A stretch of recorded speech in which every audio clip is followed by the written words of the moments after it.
여러분, 하나님께서는 하나님을 찾는 사람들에게 우리가 알지 못하는 새로운 삶의 기회를 허락하십니다.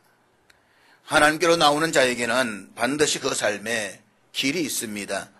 하나님을 신뢰하는 자에게는 하나님께서 반드시 그를 지켜주십니다. 그러므로 힘들다고 움츠러들지 마십시오. 어렵다고 자꾸 후퇴하지 마십시오. 중요한 것은 전능하신 하나님의 능력을 붙잡고 다시 시작하는 것입니다. 사랑하는 여러분, 모든 삶의 용기의 원천은 하나님께 있습니다. 하나님의 용기의 원천은 모든 고통을 딛고 일어나 더 크고 넓은 세계를 보고 움직이게 하는 것입니다. 길은 있습니다. 내가 알고 있는 길보다 더 아름다운 길이 있습니다. 하나님께서 나를 위해서 예비하신 더 좋은 길이 있습니다. 그러므로 하나님의 계획을 붙들고 감사와 헌신의 삶을 살아가십시오. 걸음걸음마다 하나님의 헌신 위에 견고하게 서면 어느 날 기어이 약속의 그 지점에 도달하게 될 것입니다. 성경에는 삶의 갈피갈피마다 고난과 역경과 비극의 상황 속에서도 하나님의 능력을 붙들었던 사람들의 이야기가 있습니다. 성경에는 인생의 비극을 딛고 일어나서 한 세상을 좋게 이끌어갔던 사람들의 이야기가 있습니다. 저는 그들을 가리켜서 믿음의 영웅들이다 라고 이야기를 하고 싶습니다. 그러니까 오해하지 마십시오. 우리가 영웅이라고 말하니까 아주 대단한 능력을 가진 어떤 사람들을 생각을 합니다. 물론 국어사전에서 영웅을 보니까 영웅이란 지혜와 재능이 뛰어나고 용맹하여 보통 사람이 하기 어려운 일을 해내는 사람, 그렇게 정리하고 있습니다. 그러나 여러분, 성경이 우리에게 전하고자 하는 영웅은 결코 그런 사람을 말하고 있지 않습니다. 아니, 어쩌면 그들은 모든 면에서 우리들보다 현저하게 부족한 사람들이었습니다. 그렇지만 그들에게는 하나님을 믿는 믿음이 남달랐습니다.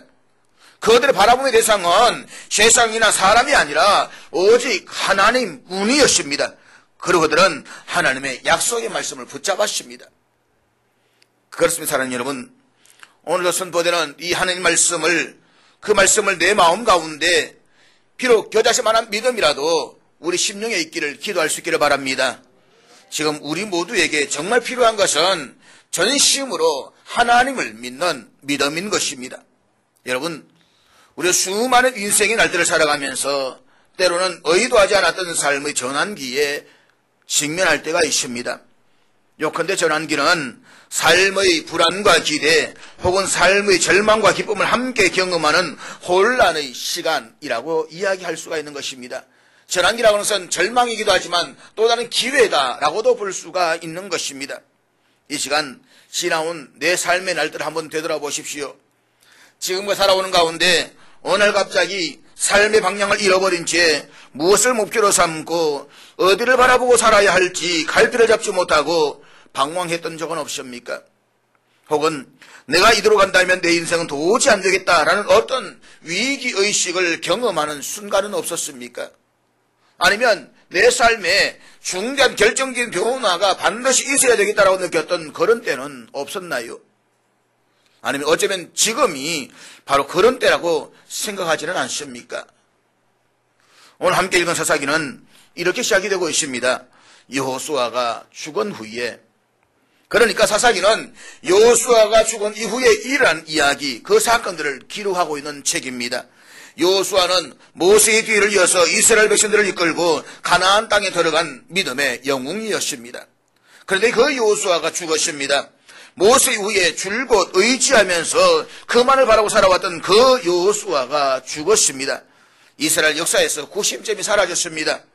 지도력의 공백 상태가 발생했습니다. 이제 우리는 누구를 믿고 살아가야 하는가? 우리는 어디로 갈 것인가? 또 어떻게 될 것인가? 이런 숱한 걱정과 염려의 물음들이 이스라엘 백성들 사이에서 오고 갔습니다.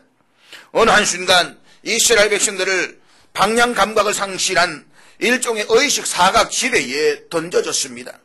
여러분, 이스라엘의 이와 같은 상황은 오늘날 우리가 살고 있는 이 시대의 그림자라고 저는 생각을 합니다. 지도자를 잃은 이스라엘처럼 이 시대 우리들도 지도력의 부재, 지도력의 빈곤을 경험하고 있습니다. 우리는 지방의회 의원 선거, 또 국회의원 선거, 또 또 심지어는 대통령 선거까지 각종 선거를 치를 때마다 누가 이 나라를 이끌어 가야 할지, 누구에게 이 나라의 운명을 맡겨야 될지 고심을 하지 않을 수가 없습니다. 마땅한 인물이 없어서 갈등합니다. 심지어는 그놈이다라는 말까지 나오고 있는 상황입니다. 우리 지금 지도력의 상실이라는 이 심각한 위기를 경험하고 있습니다. 대다수의 지지를 얻는 지도자가 없기 때문에 국민들은 목표의식을 상실하고 있습니다. 국민들은 이제 한 나라의 방향이 어디로 향하는지 알지 못한 채 방향 감각을 상실하고 있습니다. 아니 어쩌면 잘못하다가 보면 우리가 다시금 세계 역사에서 퇴보하지 않느냐, 이런 두려움과 염려가 지식청 속에서 회자되고 있는 것이 사실입니다. 사실 지금도 한 나라의 지도자가 되겠다라고 나서는 사람들은 많이 있습니다. 그렇지만 국민들에게 진정한 사랑과 신뢰를 받는 지도자가 없다라고 하는 것이 오늘 우리 시대의 위기입니다. 이것은 우리가 살고 있는 그 시대뿐만 아니라 오늘 우리가 공부하고자 하는 이 사사시대의 역사적인 정황과 너무나도 유사하다라고 볼 수가 있는 것입니다. 사사시대를 가장 정확하게 묘사하는 구절이 사사기 17장 6절 말씀과 21장 25절의 말씀입니다. 사사기 21장 25절의 말씀 우리 한번 같이 읽도록 하겠습니다. 같이 읽습니다. 이스라엘에 왕이 없어서 사람들은 저마다 자기의 소견에 오른 대로 사람들마다 다 자기 하고 싶은 대로 살던 때였다라고 말씀을 합니다. 역사는 혼란을 경험하고 사람들은 갈피를 잡지 못하고 방황하고 있던 시대, 그것이 바로 사사시대의 배경인 것입니다. 어떤 사람들은 이런 시대를 가리켜서 소위 무정부주의적인 허무주의 시대라고 부를 것입니다. 또 어떤 사람들은 혼란의 시대 또는 진동의 시대라고 말할 것입니다.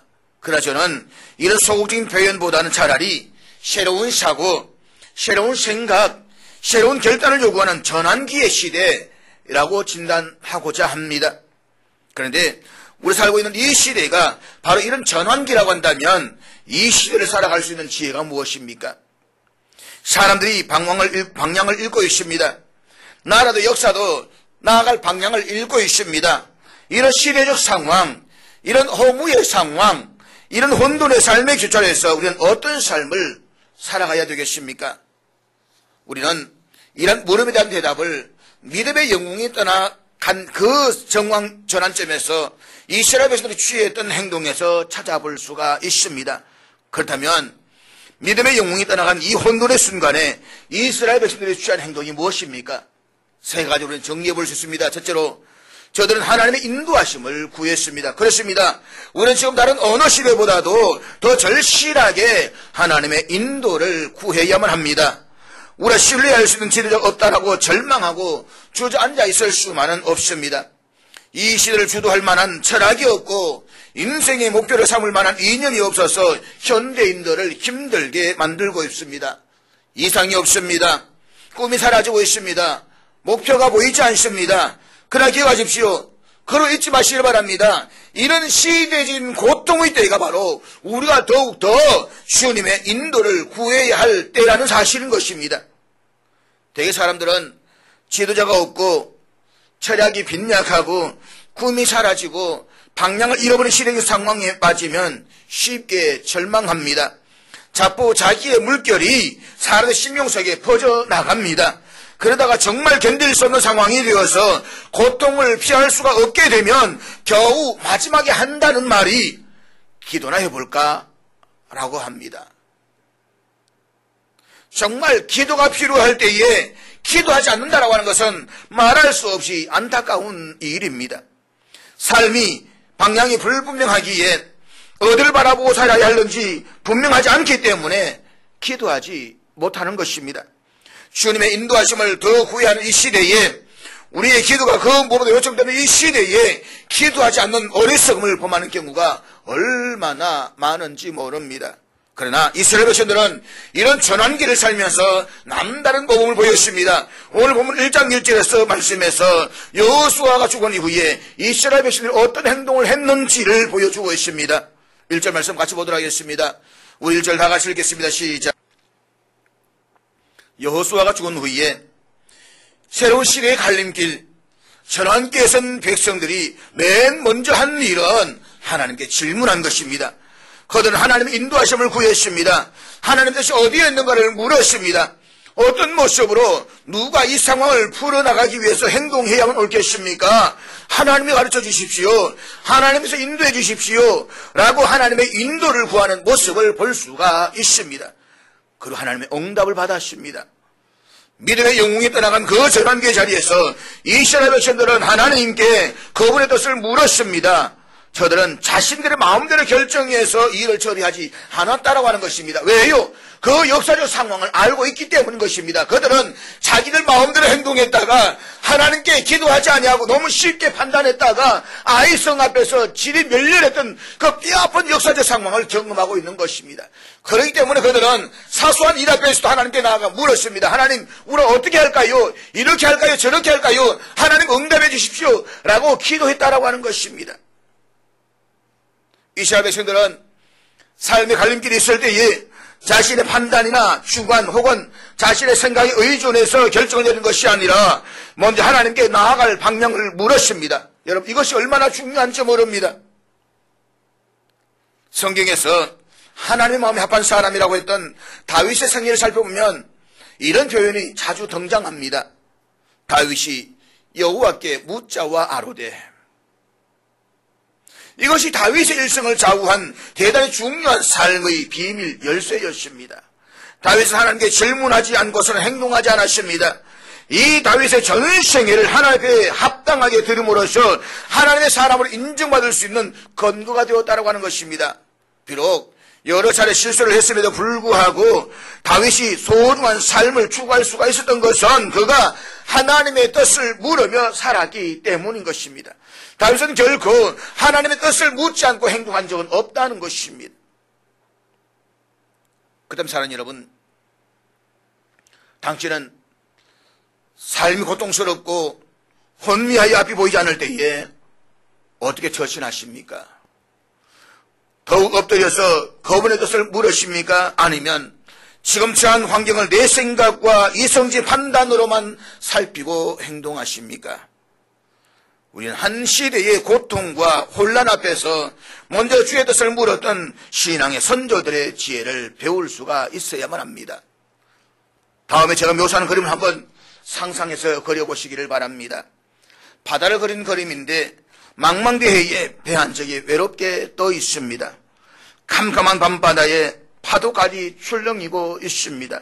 그런데 배 안에는 외롭게 노를 젓고 있는 한 젊은이의 한 사람이 보입니다. 이 젊은 눈동자는 저 하늘에 홀로 떠 있는 오직 하나의 별을 바라보고 있습니다. 이 그림의 제목은 길을 잃지 않으려고입니다. 바다 출렁거리는 밤바다에서 길을 잃지 않으려고 별을 바라보며 항해하는 선원을 그린 그림입니다. 그림이 그려지십니까? 제가 한번 그려보려고 했는데 그림이 소질이 없어서 포기했습니다.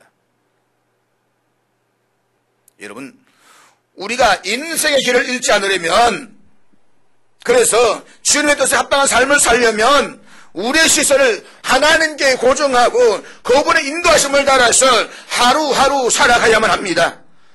어디로 가야 할지 모를 때에, 삶의 갈림길이 있을 때에 더욱 간절히 주님의 뜻을 물어야만 합니다. 지혜자는 잠언 3장 5절과 6절 말씀에서 이렇게 말씀하고 있습니다. 잠언 3장 5절 6절 우리 한번 같이 읽도록 하겠습니다. 다 같이 읽습니다. 시작. 여호와를 신뢰하고 내 명철을 의지하지 말라. 너는 범사에 그를 인정하라. 그리하면 내 길을 지도하시리라. 여러분은 지혜자의 이 충고를 여러분의 삶 속에 수용하고 있습니까? 여러분의 삶이 갈림길에 놓여서 전환길을 막고 있다면 무릎 꿇고 하나님의 뜻을 구하십시오. 믿음의 영웅이 따라가는 그 혼돈의 시간의 자리에 이스라엘 백성들처럼 어떤 길을 선택하기 이전에 먼저 주님의 뜻을 물으십시오. 사랑하는 여러분, 믿음의 영웅이 떠나간 이 혼돈의 자리에 이스라엘 백성들이 취한 행동이 무엇입니까? 두 번째로 저들은 새로운 도전을 시작했다는 것입니다. 그렇습니다. 우리의 삶의 전환기에 처할 때에 가만히 앉아있을 수만은 없습니다. 지난 과거를 되씹고 앉아있을 수만도 없습니다. 그 자리에서 일어나 새로운 도전을 시작하셔야만 합니다. 사사시대의 이스라엘 백성들은 지도자였던 여호수아의 지도를 받으면서 가나안 땅에 들어갔습니다. 그들은 가나안 땅에 많은 부족들과 싸워서 당당히 승리를 거두었습니다. 가나안 땅을 정복하고 12지파가 각각 자기들의 땅을 분할해서 기업으로 받았습니다. 이제 어느 정도 과제를 성취한 시점이었습니다. 마음먹기에 따라서는 이제 더 이상 싸울 필요가 없고 현상 유지로 만족할 수 있던 그 시점이 바로 사사기가 전개되고 있던 역사적 시점이었습니다. 그러나 이스라엘 백성들은 바로 이와 같은 때에 새로운 전투를 결의합니다. 새로운 싸움을 결의합니다. 다시 말하면 그들은 전환기를 후퇴의 기회로 삼지 않고 결단합니다. 대부분의 사람들이 삶에서 뚜렷한 성취감을 갖지 못하는 가장 중요한 원인 가운데 하나는 현상을 유지하려는 이 만족함 때문이라고 볼 수가 있습니다. 이만하면 살만하다. 이대로 먹고 살면 된다. 이 사고방식이 더 이상의 진전을 가로막고 있는 것입니다. 한계를 벗어나지 못하게 만드는 것입니다. 삶에서 얻는 진정한 보람과 의미를 거둘 수 없게 되는 것입니다. 저는 오늘 우리가 살고 있는 이 나라가 처해 있는 위기가 바로 그와 같은 위기라고 진단하고자 합니다.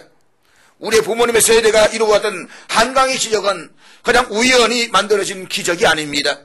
그들은 모두가 잘 살아보기 위해서 허리띠를 졸라맸습니다. 아침만 되면 온 동네에 찾아다니면서 새벽종이 울렸네, 새 아침이 밝았네, 잘 살아보세, 이 노래가 울려 퍼졌습니다. 잘 살기 위한 것이 우리의 목표였습니다. 몸부림쳤습니다. 열심히 살았습니다. 모험을 두려워하지 않았습니다. 뼈 빠지게 일했습니다. 새로운 꿈을 향해서 주어진 현실에 당당히 맞서 싸웠습니다. 그러나 여러분, 그러면서도 나라와 민족과 이웃을 향한 배려가 있었습니다. 어울림이 있었습니다. 희생과 헌신이 있었습니다. 그러나 오늘 우리의 사회는 세계적인 경제 위기 앞에서 점점 안으로 움츠러들고 있습니다. 나만 잘 먹고 잘 살면 그만이라는 이기적인 쪽으로 나아가고 있습니다. 비정규직과 청년실업의 문제가 사회적 갈등의 요인이 되고 있음에도 불구하고 더 이상 남을 위한 배려가 없습니다. 어울림이 없습니다. 눈앞에 이익에만 급급해서 전통적인 윤리가 무너지고 있습니다. 청년들은 부모님이 쌓아놓은 경제적인 우선 아래에서 안주하려고만 합니다. 도전하지 않습니다. 힘들고 어려운 일 앞에서 나아가려고 하지 않습니다. 꿈이 없습니다. 이상이 없습니다. 목표가 없습니다. 사는 여러분, 인간이 꿈을 포기할 때, 도전을 포기할 때 그것은 결국 모든 것을 다 포기하고 마는 것입니다. 우리가 처하지 않은 이 현실에서 안주하는 유혹이 다가올 때에 우리는 새로운 도전을 시작해야만 합니다. 더 크다는 꿈을 품어야만 합니다. 기억하십시오. 지금은 우리에게 맡겨진 새로운 과제를 정립하고 목표를 바라보고 새로운 도전을 시작해야 할 때인 것입니다. 이스라엘 백성들은 여호수아가 죽은 뒤 믿음의 영웅이 떠나간 그 전환기에 새로운 도전을 결심합니다. 이것이야말로 우리가 배워야 할 중요한 삶의 모습인 것입니다. 그러나 여러분, 무엇을 위한, 누구를 위한 새로운 도전인가라고 하는 것입니다. 오늘 본문을 잘 보시기를 바랍니다. 여기에는 자신의 삶을 위한 도전이 아닙니다. 아니, 자신의 평안한 삶을 위해서라고 한다면 지금 그대로 도전하지 않는 것이 더 좋을 것입니다. 지금 저들 도전 앞에는 생명을 잃어야만 합니다. 막대한 경제의 손실도 감당해야만 합니다. 그러나 그럼에도 불구하고 도전합니다. 무엇을 위해서요? 누구를 위해서요? 그것은 자신을 넘어선 더 큰 꿈과 이상을 향한 도전이었다는 것입니다. 그렇습니다. 우리 믿음의 사람들에게는 꿈과 이상을 추구할 때에 분명한 원칙이 있습니다. 그 원칙을 주님께서는 마태복음 6장 33절에서 이렇게 말씀을 하고 있습니다. 우리 한번 같이 읽도록 하겠습니다. 같이 읽습니다. 시작. 그렇습니다. 새롭게 도전하십시오. 그러나 그것은 언제나 하나님의 나라와 하나님의 의를 향한 도전이어야만 합니다. 그럴 때 하나님 우리와 함께 하실 것입니다. 그럴 때 하나님께서는 우리의 길을 책임져 주실 것입니다. 중요한 것은 내 이기적 삶을 위해서가 아니라 내 안일함을 위해서가 아니라 하나님의 나라와 하나님의 의를 향한 도전이어야 된다라고 하는 것입니다. 사랑하는 여러분, 믿음의 영웅이 떠나간 혼돈의 전환기라 이 중요한 역사적 시점에서 이스라엘 백성들은 하나님의 인도하심을 구했습니다. 그리고 새로운 도전을 결심했습니다. 그리고 세 번째로 그들은 지금까지 해결하지 못하고 있던 화제에 도전하기로 결심을 합니다. 새로운 도전을 한다고 하는 말은 과거를 묻어버리고 전혀 새로운 일을 한다는 말이 아닙니다. 과거에 대한 올바른 평가 없이 미래한 도전은 있을 수가 없는 것입니다. 이스라엘 백성들은 여호수아의 지도를 하여서 가나안 땅을 정복했습니다. 그렇지만 아직까지도 가나안 땅에서 가장 중요한 한 요새를 정복하지 못하고 있었습니다. 그 요새의 이름이 바로 베색입니다. 오늘 본문 4절 말씀 같이 보기를 바랍니다. 본문 4절 말씀 같이 읽겠습니다. 시작. 이스라엘은 베색에서 전투를 벌여서 적군 1만 명을 죽이는 승리를 거두었습니다.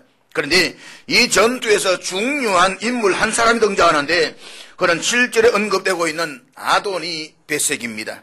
여기서 아도니라는 말은 주인이라는 말입니다. 베색의 주인, 다시 말해 베색의 왕을 말하는 것입니다. 학자들은 이 베색이 정확하게 어디에 위치하고 있는가에 대해서는 여러 논란들이 일어나고 있습니다. 이건 아직도 해결하지 못한 숙제라고 볼 수가 있습니다. 그런데 학자들 중에서는 베색이 어쩌면 예루살렘이 아닐까라고 생각을 하는 사람들도 있습니다. 만약에 그것이 사실이라고 한다면 유대 땅에서 이 베색은 가장 중요한 전략적 요새라고 말할 수가 있는 것입니다. 그런데 이 땅은 아직 점령하지 못하고 있다는 것입니다. 이스라엘은 대부분 가나안 도시들을 정복했습니다. 가나안 드디어 평화가 정착할 단계에 다다랐습니다. 그러나 아직도 그들이 다루지 못했던 가장 중요하고 또한 반드시 정복해야 할 도시가 남아있었습니다. 이 베색의 무사들은 아마 용맹하고 맹렬하고 잔인하고 아주 공격적인 무리였을 것이다 라는 생각이 됩니다. 본문 7절 말씀 보면 베색이 과거에 어떠했는가에 대해서 기록하고 있습니다. 아도니 베색이 이르되 옛적에 70명의 왕들이 그들의 엄지손가락과 엄지발가락이 잘리고 내 상 아래서 먹을 것을 줬더니 이 베색의 왕자는 잔인한 무사였고 대단한 공격력과 군사력을 갖추고 있었습니다. 그래서 여호수아를 필두로 가나안 땅을 정복하는 과정에서 많은 지역을 점령하면서도 이 베색은 그냥 남겨두었던 것입니다. 그러므로 베색은 아직 해결하지 못한 숙제를 상징하는 한 장소였습니다. 그러나 이스라엘 백성들은 믿음의 영웅이 떠나간 그 전환기에 있어서 바로 이 베색을 점령하지 않고서는 완전한 정복, 진정한 승리는 없다라고 판단을 내렸습니다. 그들은 도대체 지금까지 해결하지 못하고 돋보여두었던 이 미해결의 숙제에 도전하기로 결심합니다. 처리하지 못한 과거가 미래를 개척하는 일에 가장 중요한 방해 요인으로 등장할 수가 있습니다. 과거를 처리한다는 것은 여러분 고통스러운 일입니다. 쉬운 일이 아닙니다. 그러나 이 고통 없이는 미래를 향해서 나아갈 수가 없습니다. 고통을 처리한 것을 미루어 두면 더 큰 고통이 될 뿐인 것입니다. 우리가 한번 예를 들어 보겠습니다. 우리 부모님들이 어린 자녀들 학교에서 돌아오면 제일 많이 하는 잔소리가 무엇입니까? 뭔가요? 아마 요즘은 좀 다를지도 모르지만 저희 때 같으면 얘들아 숙제부터 먼저 해놓고 놀아라.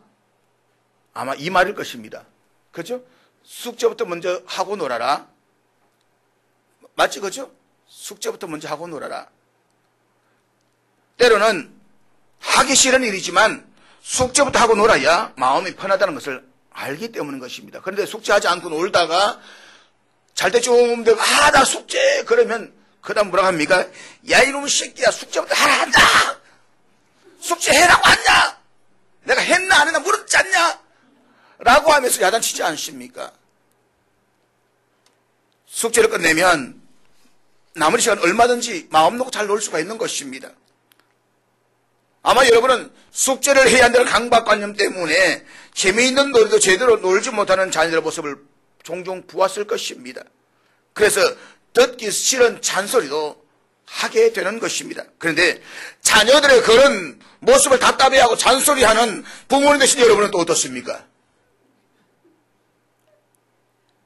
제가 과거에 제 친구 목사가 여름철에 한번 놀러 올 때에 야 놀러 오라 했더만 못 간대요.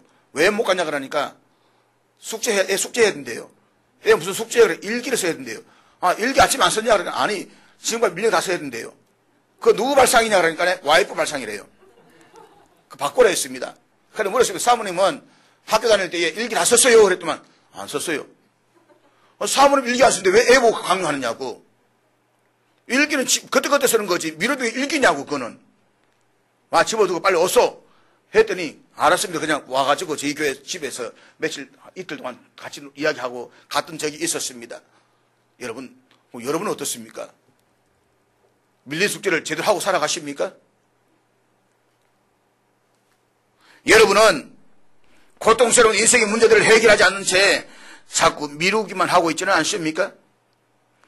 여러 인생에서 아직도 해결하지 못한 숙제가 무엇인지 한번 곰곰이 생각해 보시기를 바랍니다. 생각조차 하기 싫은 다루고 싶지 않아서 덮어두고 있었던 문제들, 그러나 반드시 해결해야만 하는 문제가 있을 것입니다. 그 강박관념에서 벗어나는 유일한 길은 도전해서 해결하는 것입니다. 그럴 때에만 그 압박감에서 자유함을 얻을 수가 있는 것입니다. 그리고 정말 해야 할 일에 집중할 수가 있는 것입니다. 여러분, 미뤄둔 문제는 복잡하게 얽힌 인간관계일 수도 있습니다. 아니 어쩌면 생활의 어떤 습관일 수도 있습니다. 끊어야 할 것을 끊지 못하고 정리해야 할 것을 정리하지 못하는 것들 말입니다. 혹은 인생에서 마땅히 해결해야 하는데 해결하지 못하고 있는 어떤 고민거리나 두통거리일 수도 있습니다. 그와 같은 것은 나로 하여금 온전한 신앙생활 하는 데에 걸림돌이 될 수가 있습니다. 아무튼 삶의 현장에서 아직까지 해결하지 못하고 붙들고 있는 미해결의 문제, 미해결의 숙제가 있다고 한다면 지금 도전하시기를 바랍니다. 지금이라도 늦지 않았습니다. 왜 그런 말 있지 않습니까? 늦었다고 생각할 때가 가장 빠른 때다. 사랑하는 여러분, 이스라엘 백성들의 현명한 결단을 보십시오. 그들은 위대한 믿음의 영웅이 되었다고 해서 절망하지 않았습니다. 그들의 마음이 헛떨어지지도 않았습니다. 현실에 안주하지도 않았습니다. 믿음의 영웅이 들어간 그 자리, 그 빈자리, 그래서 오늘 갑자기 자신들 앞에 전개된 전환기를 맞아서 그들은 지금까지 회피하고 있었던 그 문제에 대해서 직면하기 시작했습니다. 그리고 그들만의 생각으로 이 일을 결정하지 않고 하나님께 물었습니다. 이 하나님께서는 유다 지파에게 출정을 명령하십니다. 그게 본문 2절 말씀인데 우리 2절 말씀 같이 읽도록 하겠습니다. 2절 다 같이 읽겠습니다. 시작. 유다 지파는 이스라엘 모든 지파들 가운데 장자 지파라고 할 수가 있습니다. 이 유다 지파에서 훗날 메시아가 탄생합니다. 하나님 유다 지파를 하나님 가장 귀한 지파로 사용하기를 원하셨습니다. 그래서 그들에게 책임을 명하십니다. 내가 귀한 책임을 질 수 있는 지도자가 되기를 원한다고 한다면 지금까지 미루어 두었던 이 문제를 감당하라. 사랑하는 여러분, 모름지기 하나님의 도구가 되려고 하는 사람은 덮어둔 숙제가 없어야만 합니다. 먼저 문제를 해결해야만 합니다. 그리고 하나님 앞에 정말 자유한 마음으로 담대한 마음으로 서서 열린 미래를 향해서 나아갈 수가 있는 사람이어야만 합니다. 하나님 사람 앞에서 떳떳하고 그리고 자유한 심정으로 이렇게 고백할 수가 있어야만 합니다. 하나님, 제가 여기 있습니다. 저를 사용해 주십시오. 이런 자유함이 없이, 과거에 진정한 청산이 없이 미래를 향해서 출범할 수는 없는 것입니다. 그렇다면 여러분, 오늘 여러분의 배색은 무엇입니까? 아직 해결하지 못한 당신의 숙제는 무엇입니까? 이제 그 숙제를 한번 해결해 보십시오. 하나님께서 당신을 위해서 준비하신 인생의 새로운 도전에 직면하십시오. 너무 늦었다고 생각하지는 마십시오. 나이가 들었다고 해서 인생을 안일하게 보내려고 하지는 마십시오. 자신의 주어진 새로운 과제를 감당할 수가 있는 것입니다. 성경이나 역사를 보게 되면 믿음의 영웅이 들어간 그 자리는 언제나 또 다른 믿음의 영웅들이 일어났습니다. 여호수아도 마찬가지였습니다. 여호수아 1장 1절은 이렇게 시작이 됩니다. 여호와의 종 모세가 죽은 후에, 그러니까 여호수아의 종 여호와의 종 모세가 죽은 후에, 모세가 죽은 이후에 여호수아 이야기가 시작된다는 것입니다. 여호수아를 중심으로 해서 이스라엘 역사가 전환이 되는 것은 바로 모세가 죽은 이후의 사건입니다. 기억하십시오. 하나님은 지금도 믿음의 영웅이라는 그 자리에 또 다른 믿음의 영웅을 찾고 계십니다. 믿음의 영웅이라고 하니까 어떤 대단한 능력이나 탁월한 지혜를 가진 사람으로 생각하지는 마십시오. 참 중요한 것은 내가 하나님의 도구로 쓰임받을 준비가 되어 있느냐라고 하는 것입니다. 우리의 믿음이 하나님께 주목의 대상이 되고 있느냐라고 하는 것입니다. 내 믿음이 하나님께 주목의 대상이 되고 하나님과를 집중으로 보고 계신다라고 한다면 내가 바로 주인공이 될 수가 있는 것입니다. 사랑 여러분, 여러분은 인생이라는 여행에서 어디까지 왔습니까? 이젠 달라져야 할 전환기에 서 있다고 느끼지는 않으십니까? 그렇다면 기도하십시오. 하나님의 뜻을 물으십시오. 그 하나님께서 당신을 위해 주신 새로운 꿈을 보십시오. 아직 해결하지 못하고 붙들고 있던 미완성의 숙제를 해결할 수 있는 용기를 달라고 기도하십시오. 그때 당신은 하나님이 예비하신 그 복된 미래를 향해서 전진할 수가 있을 것입니다. 오늘 이 말씀 붙잡는 가운데서 우리 함께 다 같이 성찬의 예식을 참여하도록 하겠습니다.